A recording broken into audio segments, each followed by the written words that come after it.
Oke, bismillahirrahmanirrahim. Assalamualaikum warahmatullahi wabarakatuh. Subal khair, sabahun nur, kaifalukum jami'an. Nahnu bi khair, alhamdulillah. Wa anti, alhamdulillah nabi khair. Oke, alhamdulillah. Today we can meeting again. Ya, walau not directly ya, kita nggak langsung bisa ketemu. But this moment tetap harus kita syukuri gitu ya, kita masih bisa belajar dengan kondisi yang mungkin jauh lebih baik dari orang lain gitu ya. Ibu punya some of family di rumah, ibu punya beberapa saudara di rumah yang mereka sekolahnya itu jauh lebih tidak ideal dari kita. Ya kalau kita walaupun masih terbatas gitu ya, tetap maksudnya guru-guru masih sangat memikirkan kalian gitu ya, memikirkan bagaimana cara mengajar gitu ya. Kalau di sekolah lain, mereka hanya dikasih tugas langsung gitu, tanpa penjelasan, tanpa explanation, pokoknya dikasih tugas harus dikerjakan, dikumpulkan gitu ya. Beberapa saudara ibu di rumah mengalami yang demikian. Jadi kondisi kita hari ini walau not ideal gitu ya, kadang sinyalnya berjahit gitu ya, tiba-tiba misalkan di Zoom keluar dan lain sebagainya, tapi tetap harus kita syukuri ya. Okay, before begin our materi, today why I use mask? Ibu kenapa menggunakan masker? Because I will reminder you. Ya, jadi we must using masker if we will meet with other people ya. Kalau kita mau ketemu with our friend ya, or will go to warung or someplace ya, kita sebisa mungkin using masker ya. And the second, I bring hand sanitizer ya, hand sanitizer.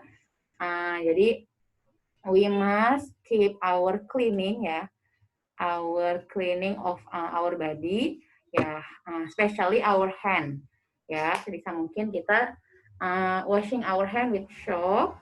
Tapi kalau tidak memungkinkan, maka kita bring hand sanitizer. Ya, bringnya yang small aja, yang little ya, biar kita nggak ribet bawanya gitu ya.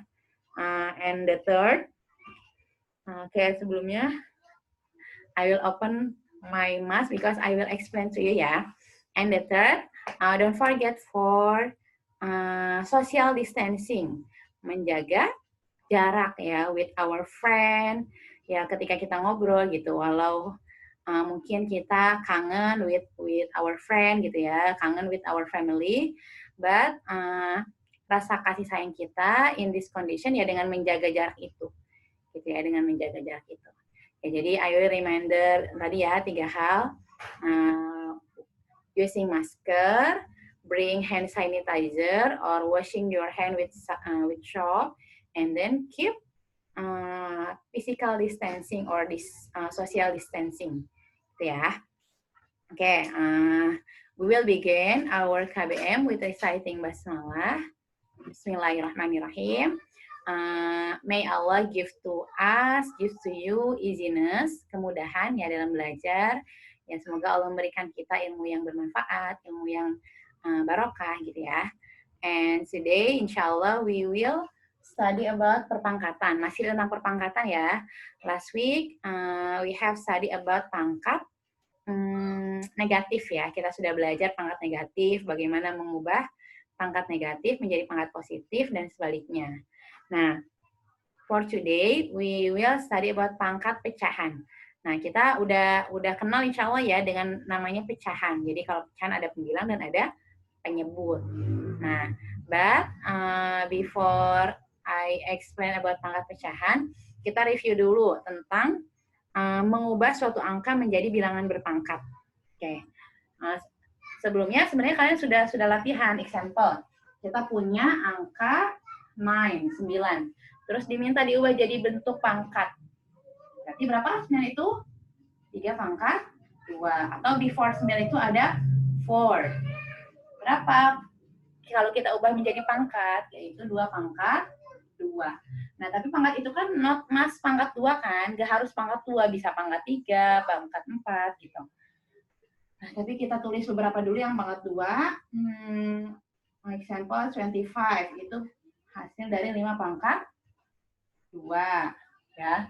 Terus ada lagi 36 dia dari 6 pangkat 2 dan seterusnya. Oke, coba yang pangkat 3 gitu ya, pangkat 3. Example A, 8. 8 kalau kita mau ubah jadi pangkat 3. Caranya berapa kali berapa, bilangan yang sama dikalikan 3 kali yang hasilnya 8. Kita urut dari angka 1 misalkan. 1 kali 1 kali 1 hasilnya 1 kan, berarti bukan. Sekarang 2 misalkan. 2 kali 2, 4 kali 2, 8. Nah, berarti 8 ini adalah 2 pangkat 3. Nah, ada example misalkan 6, berapa ya? Misalkan 16. Nah, 16 itu kan hasil dari 4 pangkat 2. Nah, tapi bisa juga 16 itu kita ubah menjadi pangkat yang lain, yaitu 2 pangkat 4. Coba kita account ya, kita hitung together. 2 pangkat 4 itu benar nggak 16? 2 kali 2, 4. Kali 2, 8. Kali 2, 16. Berarti benar ya. Jadi 16 bisa kita ubah menjadi 4 pangkat 2. Bisa juga kita ubah jadi 2 pangkat 4. Mereka sama-sama hasilnya 16. Nah, ini hanya review aja tentang kita mengubah suatu bilangan menjadi bilangan berpangkat. Oke, ya. I will delete it. Oke, kita masuk ke dalam materi pangkat pecahan. Example. Nah, itu poinnya 8 pangkat 2/3. Diminta untuk menentukan hasilnya. Berapa hasil dari 8 pangkat 2/3? Nah, caranya adalah 8-nya ini kita ubah menjadi bentuk perpangkatan. Makanya tadi sebelumnya kita review dulu latihan mengubah suatu angka menjadi bilangan berpangkat. Jadi nih, ada sempat nih kita tulis yang 8, yang hasilnya 8 itu adalah 2 pangkat 3. Jadi 8-nya we change, hanya kita ubah bentuknya menjadi 2 pangkat 3. Nah, jadi ingat ya, 2 pangkat 3 itu dari 8. Terus ini pangkatnya diapain? Pangkatnya ya kita tulis di sini. Dikali 2/3. Oke, setelah ini kan dikalikan kan, 3 kali 2, pangkatnya nih. Pangkatnya 3 kali 2, 6. Bagi 3, 2. Atau biar simple, kita boleh coret nih langsung. 3 sama 3 dicoret. Maksudnya dibagi kan. Hasilnya 1 kan. Berarti hasilnya 2 pangkat. Ini 1 dengan 2 dikalikan jadinya 2. Jadi hasilnya 2 pangkat 2. Berapa 2 pangkat 2? 4. Oke, ini example number 1. Number 2. Oke, nomor 2 ya. Misalkan 64 pangkat 3/4. Berapa hasilnya? Nah, tadi juga kita sudah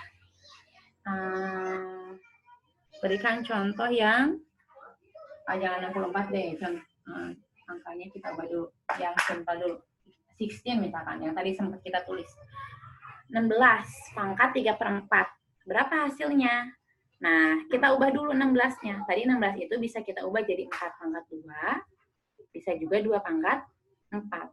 Nah, biasanya kan kita bisa pilih tuh mau yang pangkatnya 2 atau pangkatnya 4 kan. Kita sesuaikan dengan penyebutnya. Karena penyebutnya 4, maka berarti 16-nya kita ubah menjadi yang berpangkat 4.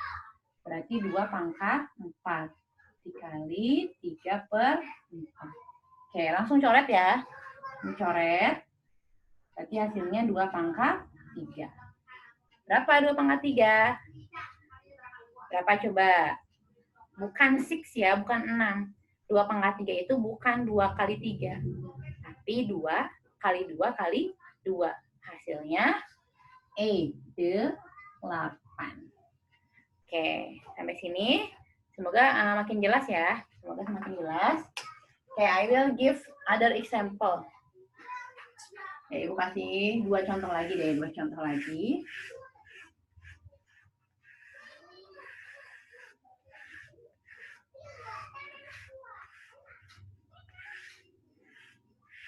Okay, number 3. Number 3. Misalkan 100 pangkat 3/2. Oke. 100 pangkat 3/2. Nah, sama caranya. 100-nya we must change. Kita harus ubah menjadi bilangan berpangkat. Berapa 100 itu? 100 adalah 10 pangkat 2. Berarti kita ubah jadinya 10 pangkat 2. Seperti tadi, dikali dengan pangkat awalnya. Dikali 3/2. Setelah ini kan beberapa contoh tadi sudah kita kerjakan. Biasanya ini pembilangnya, penyebutnya sama dengan hasil pangkatnya. Ini coret kan. Maka sisanya 10 pangkat 3. Berapa 10 pangkat 3? 300, Bu. Betul nggak 300? Bukan ya. 10 pangkat 3 itu 10 times 10 times 10. 10 dikalikan sebanyak 3 kali. Berarti nolnya ada 3. Artinya dia hasilnya 1000. 1000. Gitu ya. Oke, the last, number 4. Contoh terakhir ya. Oke, ini kita gabungkan. Ada perkalian bilangan berpangkat pecahan. Oke, misalkan 9 pangkat 3/2. Dikalikan 9 pangkat 1/2. Oke. Still you remember, sifat perpangkatan kalau dia dikalikan dengan bilangan pokok yang sama, nanti pangkatnya diapakan? Pangkatnya dikalikan. Pangkatnya dijumlahkan. Jadi kalau perkalian dengan bilangan pokok yang sama, pangkatnya dijumlahkan. Oke, berarti kita kerjakan dulu nih, jadinya 9 pangkat 3/2 plus 1/2. Oke, karena ini penyebutnya sudah sama, berarti atasnya tinggal kita jumlahkan. Maka hasilnya 9, 3 plus 1, 4 kan? Ini tetap 2 ya bawahnya ya. Nah, setelah ini, kita bisa bagi pangkatnya, kan 4 bagi 2 gitu ya. 4 bagi 2, berapa? 2 kan? Nah, jadi Ibu kerjakan 2 contoh nih ya. 2 cara. Yang pertama tadi, 4-nya dibagi 2, berarti hasil akhirnya 9 pangkat 2, berarti sama dengan 81. Oke, yang satu lagi, kita ikuti cara yang tadi sudah kita pelajari. 9-nya kita ubah menjadi 3 pangkat 2 kan, 3 pangkat 2 itu kan 9. Dikali 4/2. 2-nya coret, hasilnya 3 pangkat 4. 3 pangkat 4 itu 3 kali 3 kali 3 kali 3, hasilnya 81. Jadi hasilnya sama. Gitu ya. Oke, ini about pangkat pecahan. Ya, tentang pangkat pecahan. Kita hanya tinggal melatih aja bagaimana kita mengubah suatu angka menjadi bilangan pangkat. Misalkan, Ibu punya angka misalkan 27.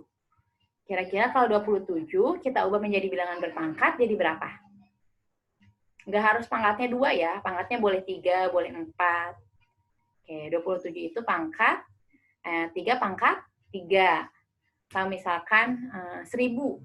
1000 itu berapa pangkat berapa? 10 pangkat 3. Kalau misalkan 64, 64. Kita ubah jadi bilangan berpangkat. Yaitu 8 pangkat 2. Atau 4 pangkat 3. Ya kan? 4 kali 4, 16. Kali 4, 64. Jadi 64 itu bisa kita ubah menjadi 8 pangkat 2 atau 4 pangkat 3. Ya, jadi tinggal mengubah-ubah begitu aja. Kalau di sininya tinggal kita coret nih. Coret itu maksudnya dibagi. Ya. Oke, we will continue. Kita akan lanjutkan ke pembelajaran selanjutnya. I will delete first.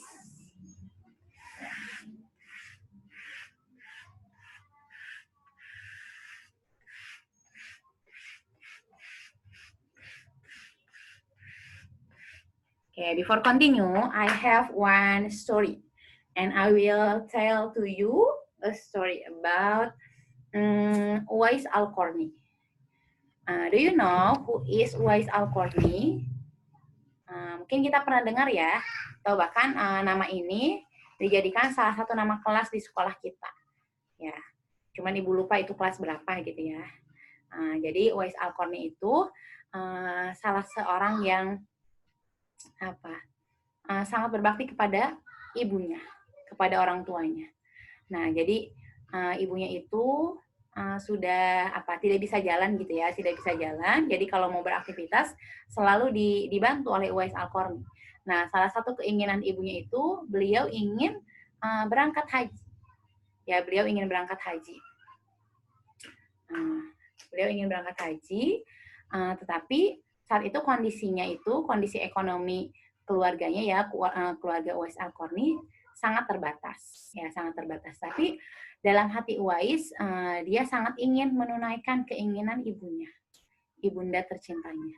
Ya maka Uwais Al-Qarni berpikir kan, gimana ya caranya dengan kondisi yang terbatas itu, saya bisa memenuhi keinginan ibu saya. Gitu. Akhirnya Uwais punya seekor lembu.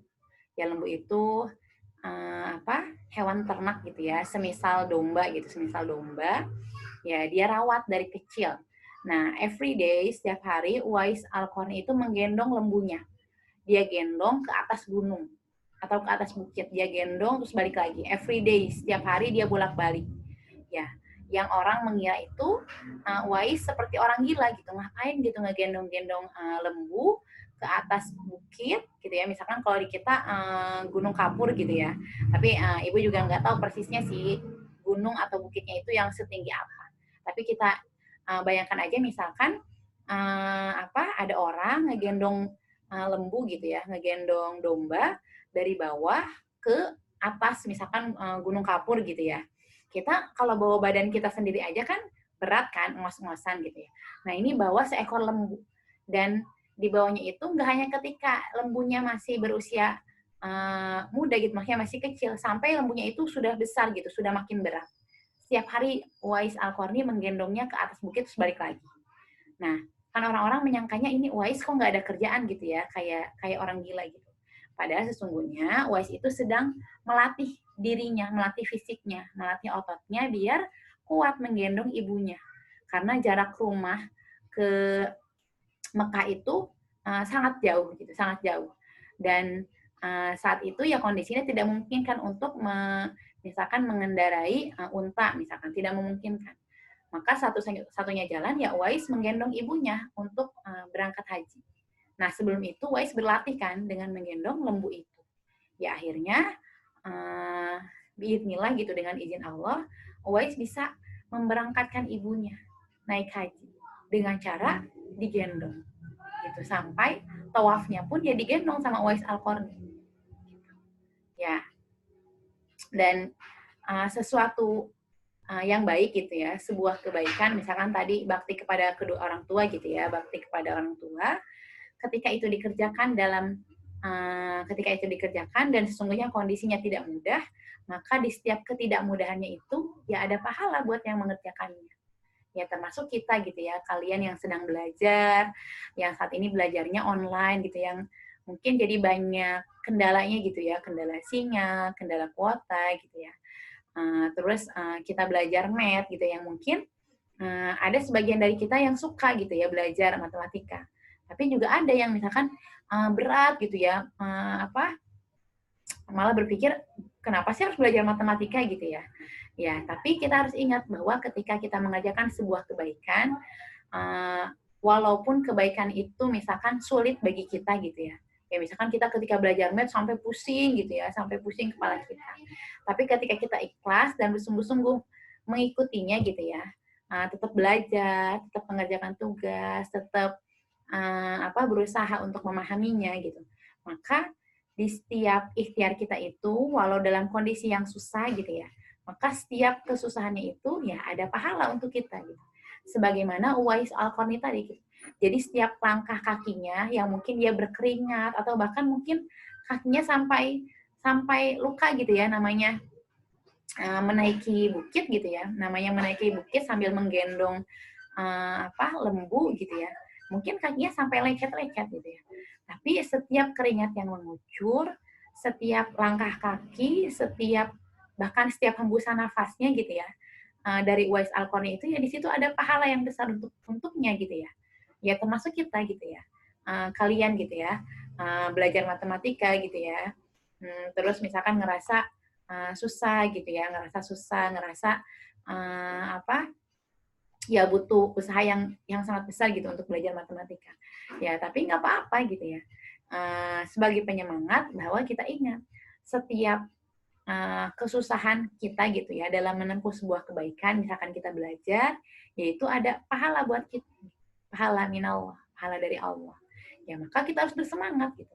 Walau dalam kondisi susah gitu. Karena ada pahala yang besar yang Allah janjikan untuk kita. Ya, jadi we must spirit, kita harus semangat gitu ya. Jadi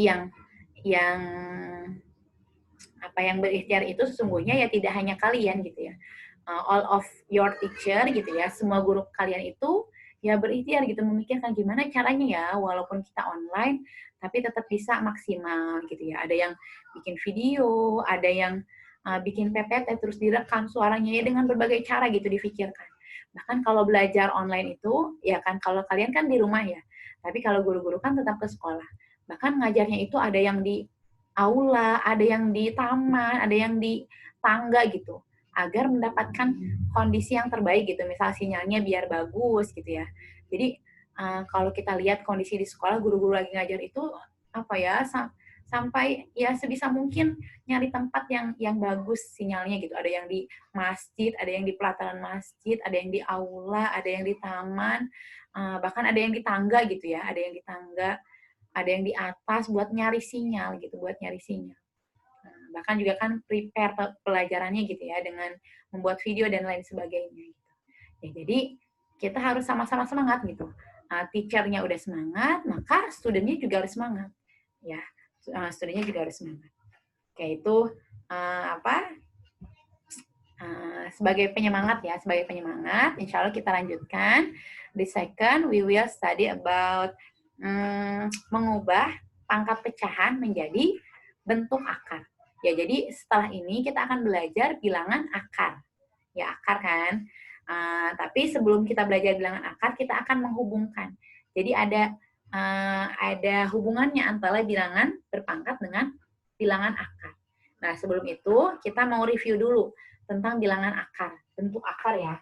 Kita mungkin udah belajar when we kelas 7, kelas 8, or waktu SD juga kita sudah belajar gitu ya. Nanti kita review dulu, misalkan ada akar 4. Nah, kalau di sini nggak ada angkanya, berarti dia akar 2 kan? Akar 2 dari 4. Akar itu kebalikan dari pangkat. Kalau akar 2 dari 4, berarti berapa pangkat 2 yang hasilnya 4? Tadi kita sudah sempat tulis, yaitu hasilnya 2. Gitu kan? Terus misalkan akar 100. Berapa pangkat 2 yang hasilnya 100? Yaitu 10, gitu kan? Nah, ini jadi kalau nggak ada tulisannya di sini nih, berarti dia akar 2. Oke. Misalkan kita pakai akar yang lain ya. Akar 3 dari 8. Oke, yang mudah dulu ya. Jadi, berapa pangkat 3 yang hasilnya 8? Berapa kali berapa kali berapa yang hasilnya 8? Angkanya harus sama. Yaitu 2 kan? 2 kali 2 kali 2 hasilnya 8. Ini akar 3. Jadi akar not only akar 2, ada akar 3, ada akar 4, dan akar 5 gitu ya. Tapi yang mungkin familiar buat kita yaitu akar 2 dan akar 3. Oke, satu lagi deh sampel yang akar 3. Akar 3 dari 1000. Berapa? Yaitu 10, 10. 10 kali 10 kali 10 hasilnya 1000.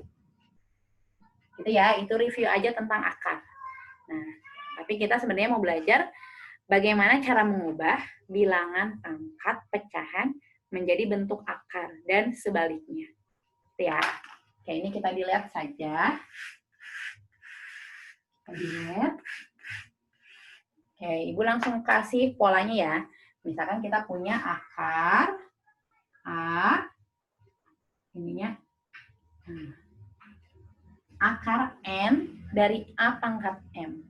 Kita ubah menjadi bilangan pangkat. Caranya, ini bilangannya A kan. A, nih pangkatnya pecahan kan. Yang ini nih, yang di dalam akar itu di atas sebagai pembilang. Terus ininya, N-nya dia sebagai penyebut. Jadi, kita hanya diminta mengubah. Oke, kita ganti ini. Judulnya, mengubah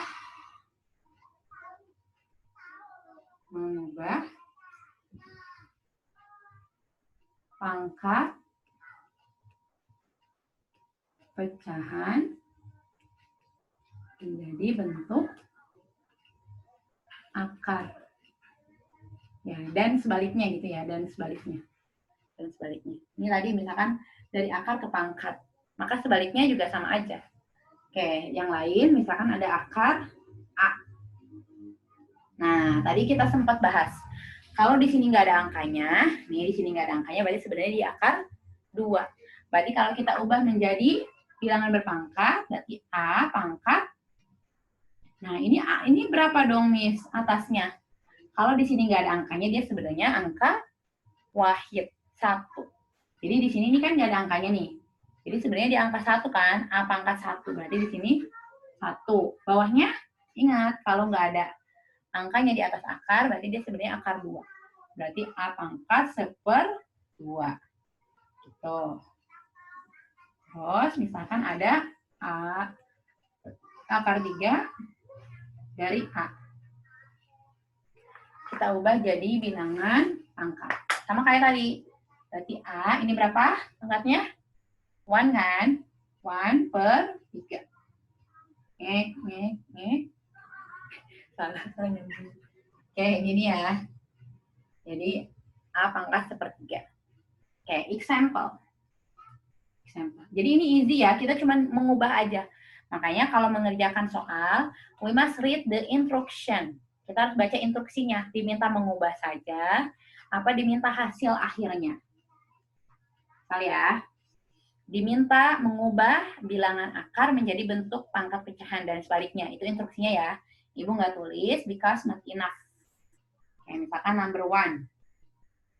Number 1 misalkan akar 9, ini 2, ini 3. Kita ubah menjadi pangkat pecahan. Maka hasilnya 9. Pangkat yang atas apa? 2 atau 3? 2 ya. 2/3. Gitu. Easy kan? Cuman mengubah gitu aja. Oke, number 2. Misalkan akar 25. Nah, ini nggak ada angkanya nih, nggak ada pangkatnya. Di atas akarnya juga nggak ada angkanya. Berarti berapa pangkatnya? 25. Pangkat, ini berapa di sini kalau nggak ada angkanya? 1 kan, pangkat 1.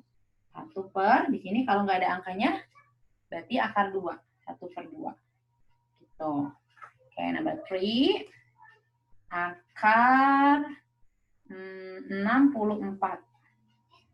Akar 3 dari 64. Kita ubah menjadi bentuk pangkat. Maka hasilnya 64 pangkat.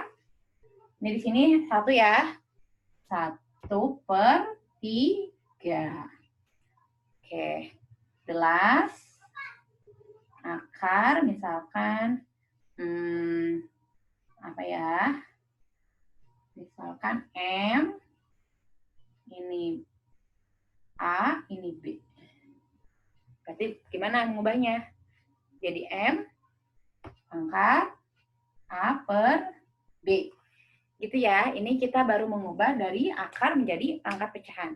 Okay, after this, I will give example yang sebaliknya, yaitu dari pangkat pecahan diubah ke dalam bentuk akar. Okay, I will delete ya. I will delete.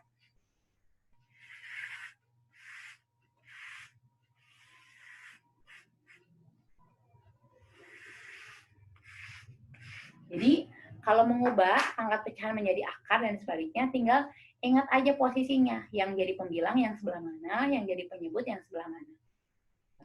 Nah, sampel sekarang sebaliknya nih ada A pangkat 2/3. Kita ubah jadi bentuk akar. Berarti akar, A-nya di sini, 2-nya di mana? 2-nya di dalam akar, 3-nya di sini. Gitu kan? Very easy, sangat mudah. Oke, number two. Misalkan ada berapa ya? 49 pangkat 3/2. Kita ubah jadi bentuk akar. Maka akar 49, 3-nya di dalam akar, 2-nya nih yang penyebutnya di sini di atas akar. Jadi kalau diminta untuk mengubah, tinggal gini aja. Ingat aja posisinya, yang pembilang jadi apa, yang penyebut jadi apa. Gitu ya. Oke, so again, contohnya. 4 pangkat setengah. Oke, ini very easy. 4 pangkat setengah, berarti akar 4. Udah gitu doang. Karena kalau pangkat 1 di sini nggak usah ditulis juga nggak apa-apa kan. Terus dia per 2, berarti akar 2. Akar 2 juga nggak usah ditulis angkanya. Ya. 11, misalkan 8 pangkat 1/3. Berarti diubah menjadi bentuk akar 3 dari 8. Oke, ini kan pangkatnya 1 di sini kan. Nggak harus ditulis. Terus ini penyebutnya di atas akar. Gitu ya. Oke, insya Allah very easy. Insya Allah very easy. Oke, for today, insya Allah enough. Ya, semoga Allah mengizinkan kita untuk menambah ilmu kita, tentunya dengan ilmu yang bermanfaat dan berkah. Oke ya. Kalau ada pertanyaan, you can ask to me via WhatsApp gitu ya, via WhatsApp. Dan tentunya ketika kita sudah paham, maka yang kita butuhkan adalah berlatih gitu ya. Ketika belum paham, maka ya boleh bertanya dan diperhatikan lagi dari contoh-contohnya. Ya, I think enough for today. Let's close our study with reciting hamdalah. Alhamdulillahirrahmanirrahim. And wakifaratul majlis. Subhanakallahumma bihamdika. Asyhadu an la ilaha illa anta. Astaghfiruka wa atubu ilaik. Oke, we will continue di grup WhatsApp ya. Ya, kita lanjutkan di grup WhatsApp. Assalamualaikum warahmatullahi wabarakatuh.